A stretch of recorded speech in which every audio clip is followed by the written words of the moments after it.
UFC Fight Night Tybura versus Spivak is coming up next weekend. Today, guys, I'm going to be breaking down the entire card with timestamps if you'd like to skip to any part of the video. Hello, everybody, and welcome back to another video. If you're new here, my name is Kyle. I am your guy with many YouTube channels, and welcome back to another full card breakdown, everybody, where we talk about all of these fights. We're going to predict the fights. We're going to talk about each fighter, break it down as much as we possibly can. I'm going to talk about who I would like to see win, and then we're going to take a look at the betting odds and what we think about all of them. And guys, again, if you'd like to skip to any part of the video, timestamps are there if you'd like to skip. Let's get into the first fight for today. The first fight on the card being actually a really good one. It's Danny Barlow versus Nikolay Veretennikov. Now, I will say, I'm very excited for what Nikolay brings to the UFC, but he is 12-4, he's aging, he is a Sambo fighter who also has good boxing. You're seeing this with a lot of the OVs moving over to the UFC, is they're coming with a little bit more of a complete game right now. But anyways, other than that, he is a Sambo boxer, the way I guess you could say, and he's also very strong in the clinch. He is coming to the UFC looking good, okay? He's looked really good. Got some nice finishes, showed an all-around game, but the problem is it was against unproven talent, and his only competition that he's faced was back 2 years ago, almost 3 years ago, in the Contender Series against Michael Morales. A lot of people look at this and say, hey, that is a really great loss to have. I'm not that high on Michael Morales. I just look at it as a loss, but I also look at it as it's a fight that was 3 years ago, and it seems like he bounced back with 3 more wins after that. So I just don't know exactly where Nikolay kind of belongs in the UFC. And when we take a look over at the side of Danny Barlow is a fighter that I'm extremely high on. He is a long counter striker who is tall and actually typically quite lengthy for the weight class. You can see that with the big reach disadvantage you have over here, but 6'2 versus 6'1, so Nikolay is also a very tall fighter for the division, right? He uses his reach pretty well. He's really powerful, insanely accurate with his shots. He is really fun to watch. He also excels against come forward strikers, and he showed that in his last performance against Josh Quinlan. He broke onto the Contender Series, getting an amazing KO, and he lived up to all of the hype. And in this fight, people were pretty high on Josh Quinlan, okay? Danny Barlow is somebody that I cannot wait to see fight. We need to see, in my opinion, a little bit more of Danny Barlow going through some adversity, through some wars, because typically it's been pretty clean right now. And the way that I see this is, can Nikolay take Danny Barlow to the ground? Because I don't believe that Nikolay has the options or the ability to deal with the range of Danny Barlow. He's a good boxer. He's seemingly good at what he does, but Nikolay is an aging fighter. He's almost 35 years old. He is out of his prime now. Danny Barlow has entered his prime, and he's looking crisp. He's looking great. I know that his wins could have been better, but I'm still feeling very good about this guy. He's very exciting. I am going to be picking Danny Barlow to get the win in the first fight. And they're starting off with, honestly, a really good fight. And for a fighter that I'd like to see win, I'd also like to see Danny Barlow win the fight. He's very exciting, and I can't wait to see what he accomplishes in the UFC. And, okay, oddly, we're looking at Odds Gem over here, and Danny Barlow, which I am covering. Danny Barlow is the only one that's showing up for some reason, but he's minus 270. That's understandable to me. It makes sense.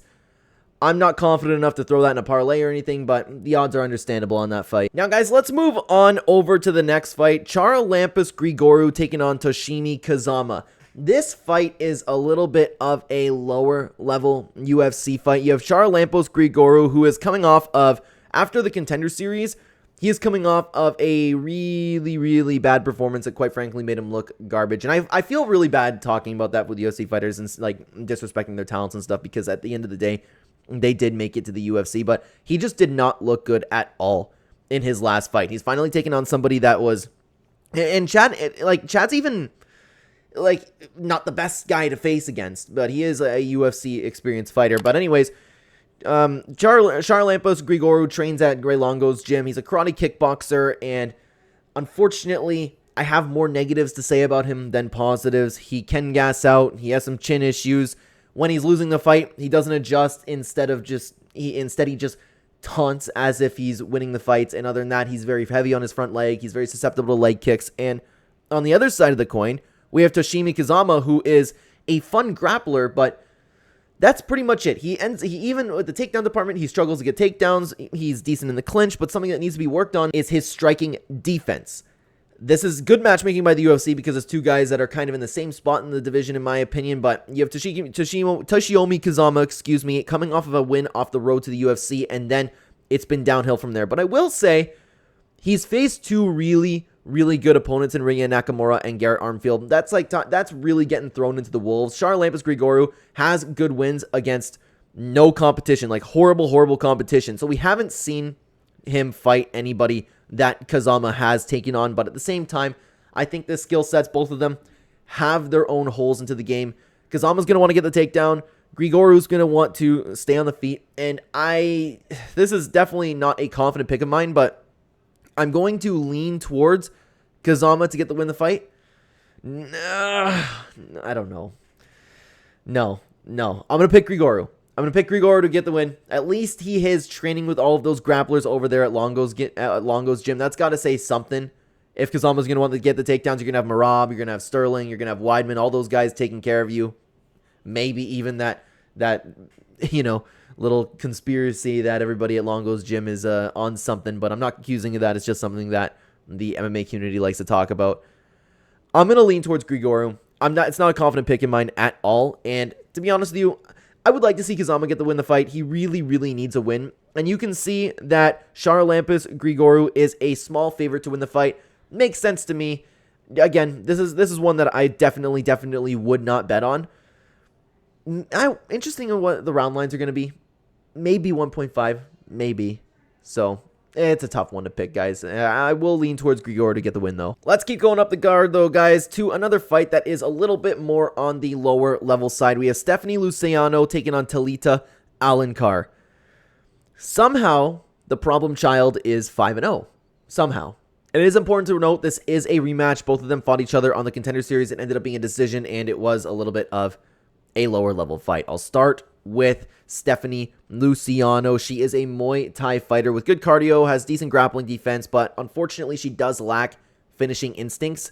Then you have Talita Alencar, who is an aggressive BJJ fighter, but isn't good anywhere else, and she gasses out. I will never pick Talita Alencar to beat anybody in this division. She is too small and cannot fight in the division. It shows every single time that we've seen her, and I've even watched her LFA fight when she came on the scene. She sucked then, she sucked in the Contender Series, and she sucks now. I'm absolutely picking Stephanie Luciano to get the win here, but in saying that, Stephanie Luciano isn't all that great either. She's 5-1, she's done okay, it's going to be her UFC debut. It's against talent that she already knows she can beat.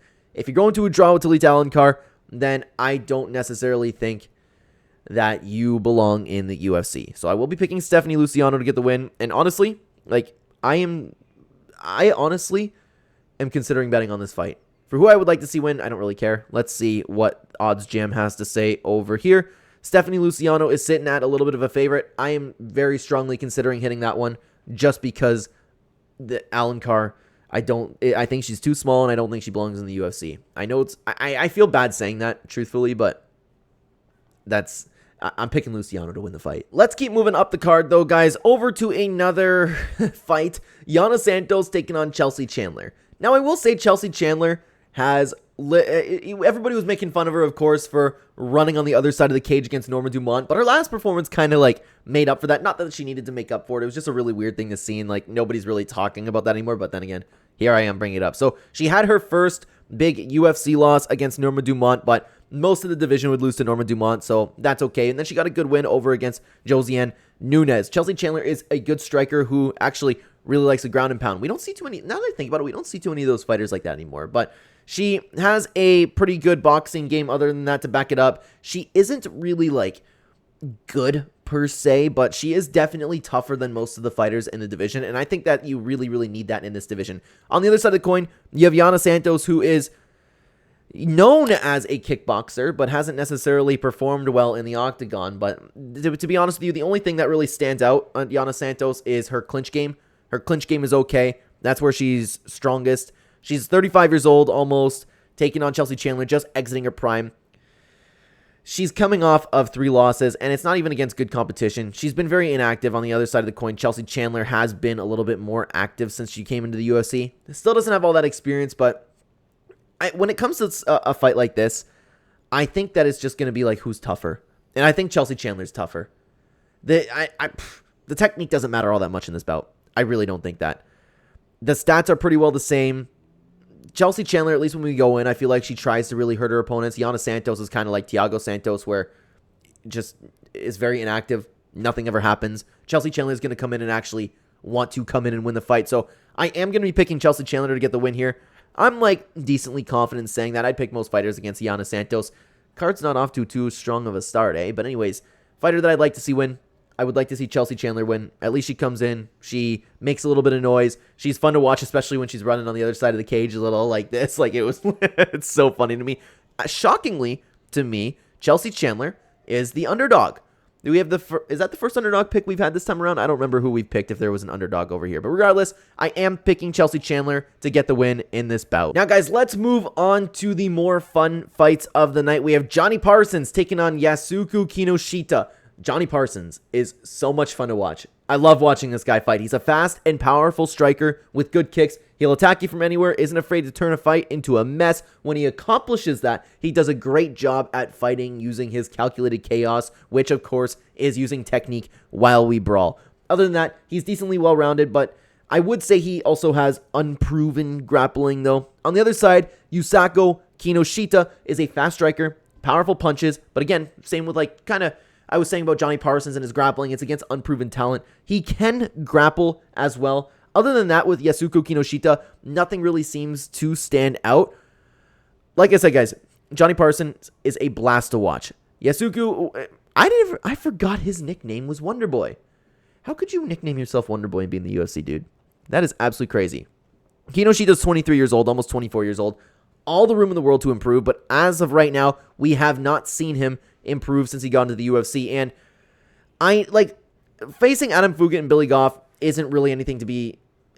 They're losses. It's not like I can look at these and say, well, it's a good loss to have. Anybody would lose to that guy, you know? He hasn't looked good. Jonny Parsons, on the other hand, came out of the Contender Series and got a beautiful, beautiful win over Danny Roberts. This dude is an animal. He's fun to watch. The first fight in the UFC with the Sluggernaut was insane, and I can't wait to see what happens with him. I'm going to pick Jonny Parsons. I think he's better everywhere, even in the striking. I think he's better. I think he's going to be more aggressive. I think he's going to push the pace. And if Yusaku Kinoshita is losing to Adam Fugit and Billy Goff, I think he's also going to lose to Jonny Parsons.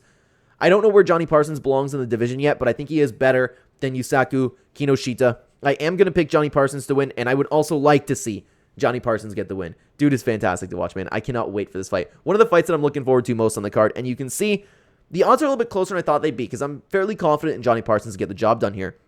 Jonny Parsons sitting at about a minus 184 favorite.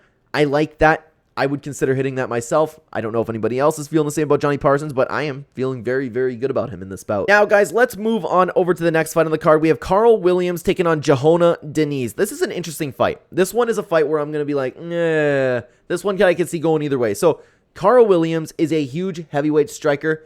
Not sloppy, and he has wrestling to back it up. He does in his fights show high fight IQ. He has great single legs. He can be decently explosive. He's a good fighter, man, and we've seen just pretty well straight wins from him. But I will say, it is fighters who do have a hole in their grappling game. That's the only issue. He's taking on Johanna Diniz, who is pretty much the opposite of a grappler. He is a very well-rounded heavyweight, but he absolutely excels at technical kickboxing. He has a really good jab. He is super fast for the division. He is promising. He's a very, very promising fighter. He's 7-0. Karl Williams is 10-1. Since both of them came into the UFC, neither of them have been undefeated. The big question is, of course, this is your typical grappler versus striker matchup. I don't know if Karl Williams can take Johanna Diniz down. I believe that to be the case, but the question is, will Karl Williams be able to get close to Johanna Diniz? Because Diniz has a really good jab. He's good from the outside. I could see him picking him apart with the kickboxing. Diniz is very, very powerful in that department, but when he has a guy like Karl Williams on top of him, how is he going to perform? The stats are fairly similar. This is a really tough fight. I believe this should be a little bit closer to a pick'em, to be honest with you. Oh, man. I don't know. Karl Williams has shown he's not afraid to strike with really, really tough strikers. It's not like he's garbage at striking. But I think he might make that same mistake. But then again, Diniz, I can see not being afraid to grapple Karl Williams. This fight should be a pick'em, in my opinion. I'm going to lean towards Karl Williams on this one. But I think this is a pick'em fight. For the video, for the sake of the video, I will be picking Karl Williams to get the job done. And I don't know. I'd like to see Karl Williams win, I guess.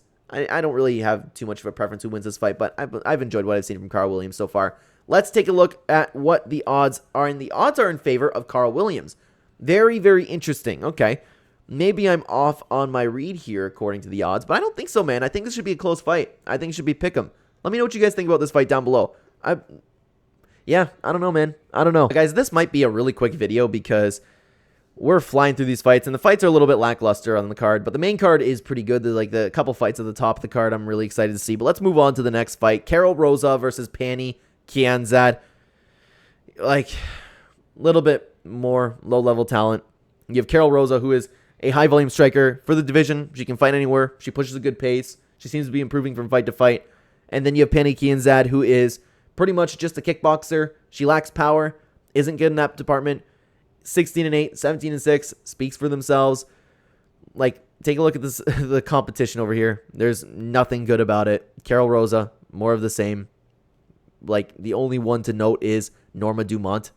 But even then, like, I don't know. It's one of those fights, guys. It's one of those fights. Sorry, I apologize for my lack of enthusiasm on this card, but there's a lot of matchups that I'm not excited for on this card. I'm going to pick Karol Rosa here. She can fight anywhere. Pannie Kianzad won't be able to finish her. I think she only has a chance of the kickboxing. Karol Rosa will have way more options to win the fight. And I'm actually fairly confident in saying that, though. I honestly just don't feel like talking about that fight much anymore. I'm sorry. Let's take a look at what the odds have to say. Karol Rosa versus Pannie Kianzad. You see that Karol Rosa is a slight favorite to win. I actually see quite a few spots on this card to bet on. But then again, with a card that's this terrible, it's bound to have some spots in it where it just completely blows up and we have some crazy upsets. Yeah. I'm way more excited for a couple fights on this main card over here, but man, this is a tough one.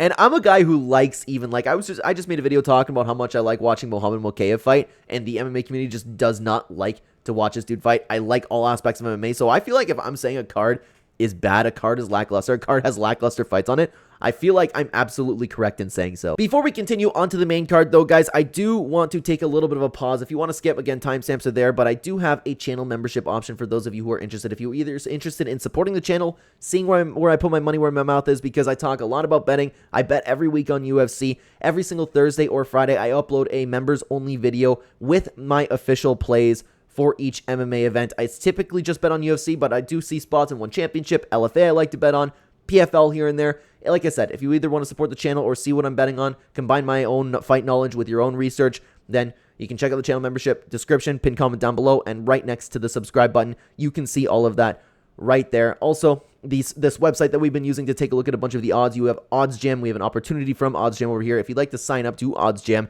you can check out the link in the pin comment description down below. Use code Clenbat, and you can get a discount if you go to sign up. It's fantastic for multiple sportsbooks, guys. Thank you for listening. Let's move on to the main card. Now, guys, let's move on to a fighter that I am very excited to watch. We have Chepe Mariscal taking on Damon Jackson. Guys, if you don't know, big fan of Chepe Mariscal. Been watching him since the LFA days. Man, this dude is a blast. He can do everything. He throws powerful and accurate shots through the chaos that he creates. He has great takedowns from the fence. He has great judo throws, finishing instincts, good cardio, good counters, and has the heart of a champion. This dude is very underrated. He can do anything. I know that his record is 16-6, but look at his UFC run. It's been near perfect so far, with the only hiccup being against Morgan Charrier. I did think that he lost this fight. Regardless, he's taking on Damon Jackson, who all he wants to do is grapple. He wants to come forward. He wants to bring you to the ground. He does a good job pressuring and do so, but that's pretty much it. I will say, though, Damon Jackson is 36 years old, and it appears that he is starting to gas in his older age. Chepe Mariscal, on the other hand, is still in his prime.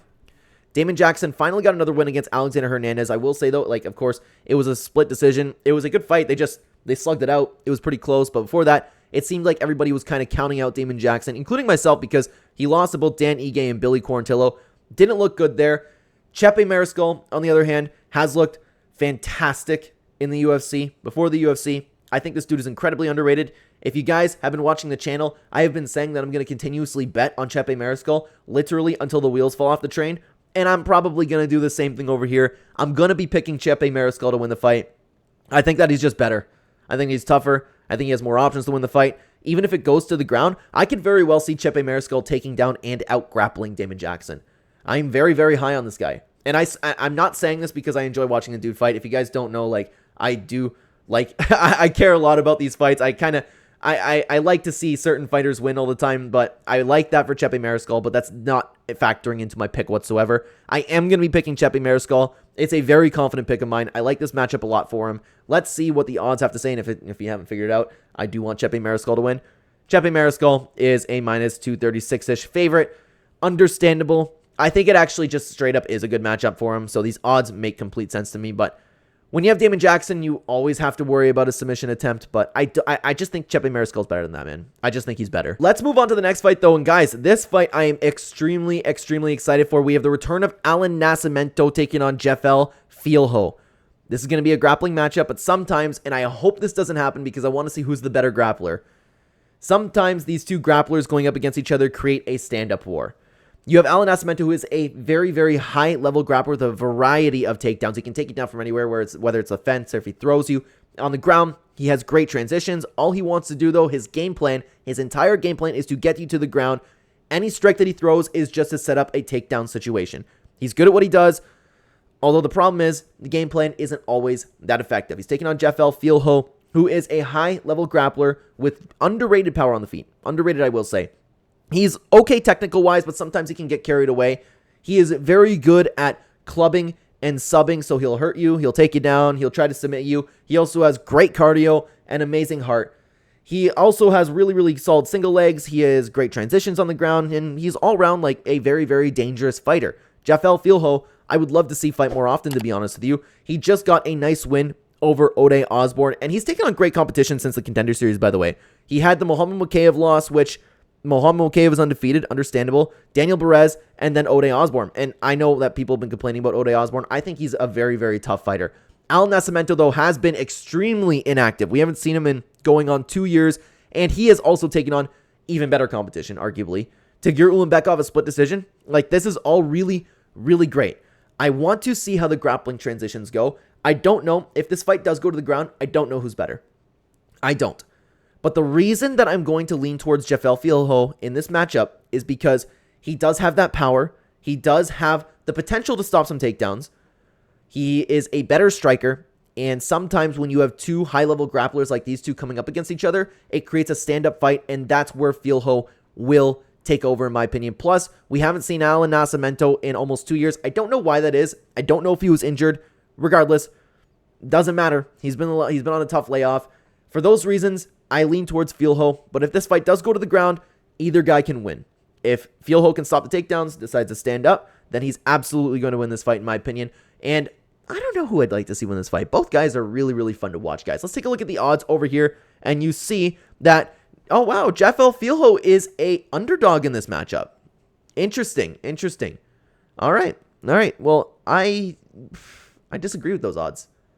Let's see what happens, guys. I'm curious as to what you think about this fight. Let me know down below. Let's move on to the featured fight, though, guys. We have Jarno Aarons taking on Youssef Zalal. Youssef Zalal, I want to watch fight again because I don't know if everybody was kind of counting him out, but nobody was paying attention to this guy. He came into the UFC and wowed everybody against Billy Quarantillo. He dominated Billy Quarantillo. I might as well start with him. He is a pretty well all-round striker, pretty low volume. He picks his shots. He has very good defense, high fight IQ. He is all around a very good fighter, and I was certainly underestimating him coming into the UFC. Then we have Jarno Aarons, who is good at both striking and wrestling, but he does prefer to strike. He wants to knock you out with every single shot that he throws, and he throws all aspects of strikes, whether it's an overhand, whether it's a solid jab, kicks. He'll throw pretty well anything. His striking can be beautiful and violent to watch. He is, unfortunately, though, susceptible to takedowns. He has the heart of a warrior, and he thrives in chaos.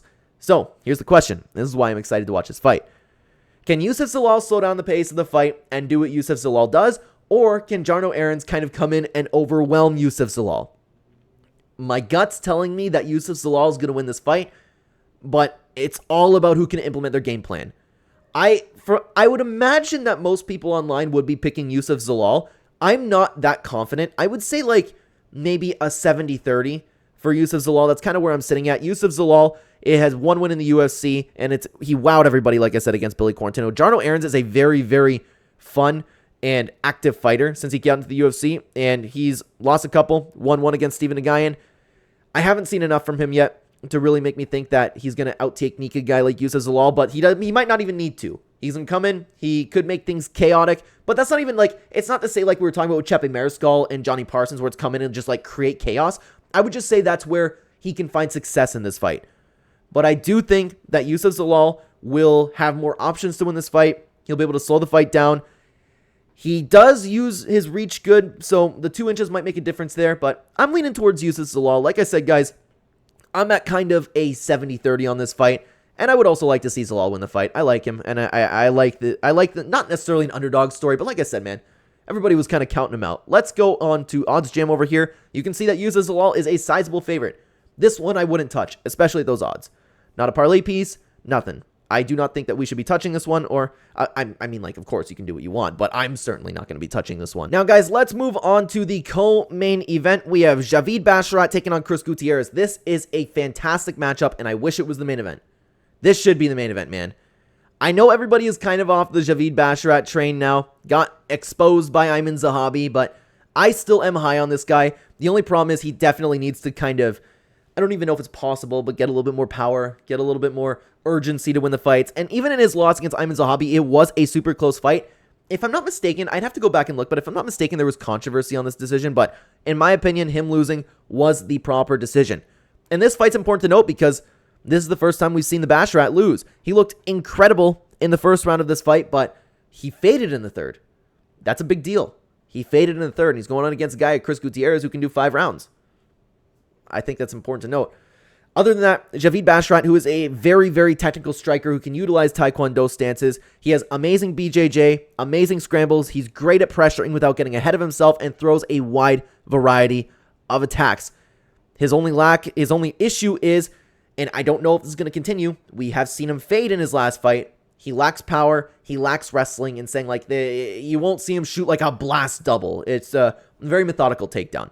He's taking on Chris Gutierrez, who is an amazing kickboxer with fantastic leg kicks, fantastic footwork, He's always moving. He'll always fight safe and set up pretty well every single one of his shots. He isn't afraid to get creative. And on the ground, and this showed in his last fight too, he has very underrated ground defense.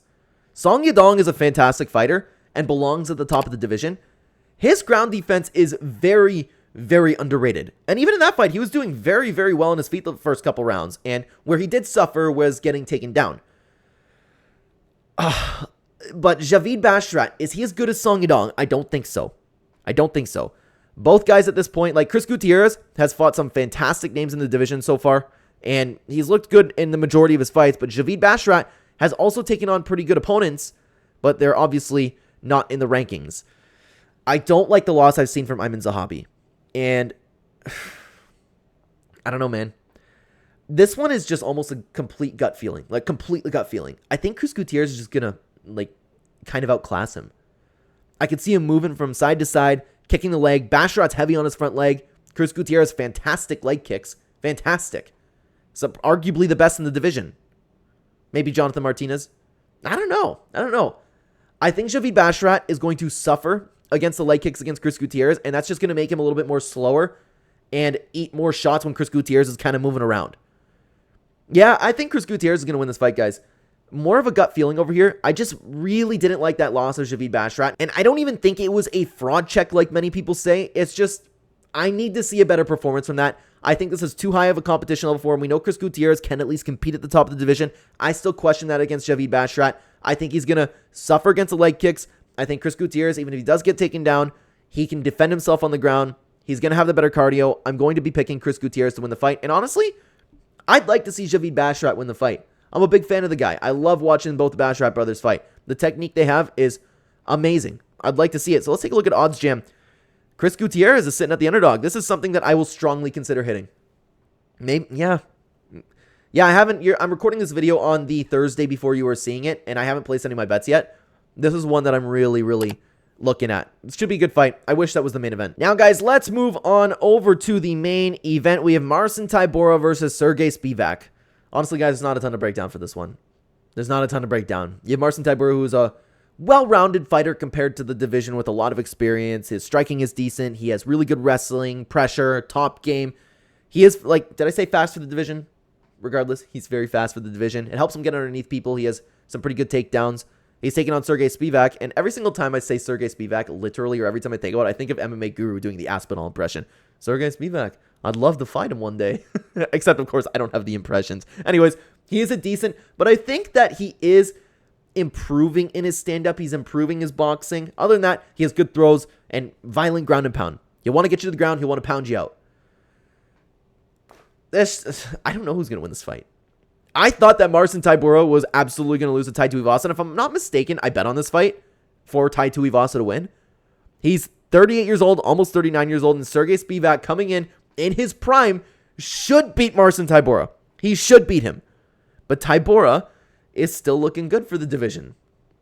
I have no clue who's going to win this fight. And I think you're crazy if you bet on this fight. I don't know. I don't know. Sergey Spivak coming off of a loss to Cyril Gahn. He got dummied in this fight. Before that, he had 3 wins. Derek Lewis, Augusto Sagai, and Greg Hardy. But those wins aren't good. And his last loss was against Tom Aspinall. Once he fights a great opponent, he loses. But Marcin Tybura isn't a great opponent, but I keep overlooking him. Marcin Tybura, we kind of know where he fits at this point. He's taking on everybody. You know what? I'm going with Marcin Tybura. Sergey Spivak, all he has is to throw you to the ground and finish you. Marcin Tybura might be able to get under his legs. Marcin Tybura might have the defense needed. And I'm done counting the guy out. I'm done. If it's a close fight, I'm not counting him out anymore. I'm going to pick Marcin Tybura. I'm not saying that with any confidence whatsoever. And I really don't care who's winning the fight. Okay, there we go. For once, I say it's a pick'em fight, and the odds agree with me. It's about a pick'em fight with, yeah, I don't know if it's going to move anywhere. But you can see Sergey Spivak at plus odds, like barely. Regardless, man. Tough fight to call. Very, very tough fight. I think out of most fights on the card, you should not be betting on this one. Apologies for my lack of enthusiasm with this card. Like I said, I'm one of the biggest fight fans of all time. I'm still going to sit back and really enjoy the card. I'm sure there's going to be some great fights, but there's the vast majority of fights here where I'm like, I don't know if I want to really watch it. But as always, guys, let me know what you think about the card down below. Thank you very, very much for being here. Thank you very, very much for watching. If you were interested, check out this video on screen right now. YouTube thinks you'll like this video if you want to keep watching the channel. I will see you over there or in the next video, guys. Take care.